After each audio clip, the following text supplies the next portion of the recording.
यानी वो वक्त भी बताता था कि कब आएगा? जी हाँ, और वो उस वक्त आते भी थे। और आखिरी दफ़ा जब उतार के लिए गए तो क्या हुआ था?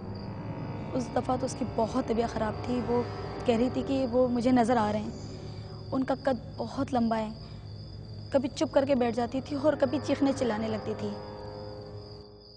अस्सलाम वालेकुम बाबा। वालेकुम अस्सलाम। आज मंगल है बाबा, आपने बुलाया था, हाजिर हो गए। बाबा जब से आपने मिर्ची दी हैं जलाने के लिए, इस बच्ची की हालत तो और बिगड़ती जा रही है बाबा। इसके लिए कुछ करें बाबा, मेरी बेटी के लिए कुछ करें। घबराने की ज़रूरत नहीं है। आपके ज़िंदगी का अल्लाह ने कहा था।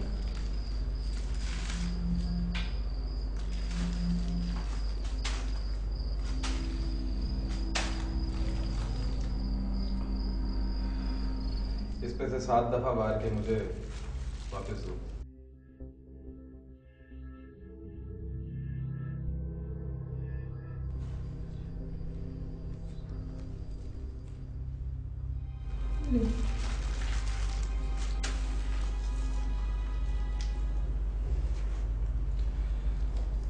इसे कब्रिस्तान में फेंक के आओ।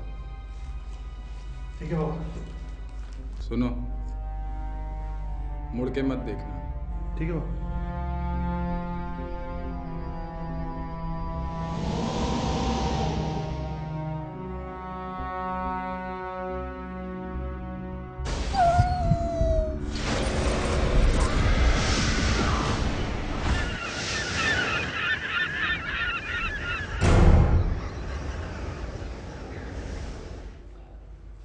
मामा जी बेटा।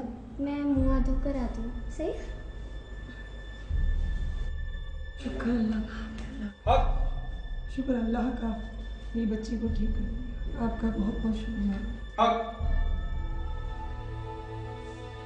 13 साल बाद मैंने अपनी बच्ची को खुश देखा था, सही मानों में। आपकी हिम्मत जीत गई। नहीं, अल्लाह का कलाम। इस सारे अरसे में किसी बात का दुख हुआ? नहीं। मतलब ये कि आपके अपने रिश्तेदारों का रवैया, घर वालों की परेशानी, और इतने अरसे में आपकी अपनी खुशियां और अपनी जिंदगी भी तो दब के रह गई होगी ना। तो इन सारी चीजों में किसी चीज का दुख हुआ आपको? नहीं, निदा मेरी बच्ची थी। बाकी लोग उससे मुतासिर हुए तो उन्हें नाराज होने का हक भी था शायद। या शायद एक माँ ही ये सब तकलीफ बर्दाश्त कर सकती थी। माँ तो नाम ही कुर्बानी और बर्दाश्त की है। मुझे अल्लाह ने औलाद दी और मुझे आजमाया, और मैं अपनी आजमाइश पे पूरी उतरी हूँ। शुक्र है अल्लाह का। नाज़रीन, अगर आपके साथ या आपके आसपास कोई ऐसा वाकया हुआ हो तो आप हमें mynm@dawnnews.tv पे ईमेल कर सकते हैं। जाने से पहले एक छोटी सी बात, खुदा न खास्ता अगर किसी के बच्चे के साथ ऐसा वाकया हो तो उसे नबर्द आजमा होने के लिए ऐसी माँ और ऐसा ही हौसला चाहिए, मानो या ना मानो।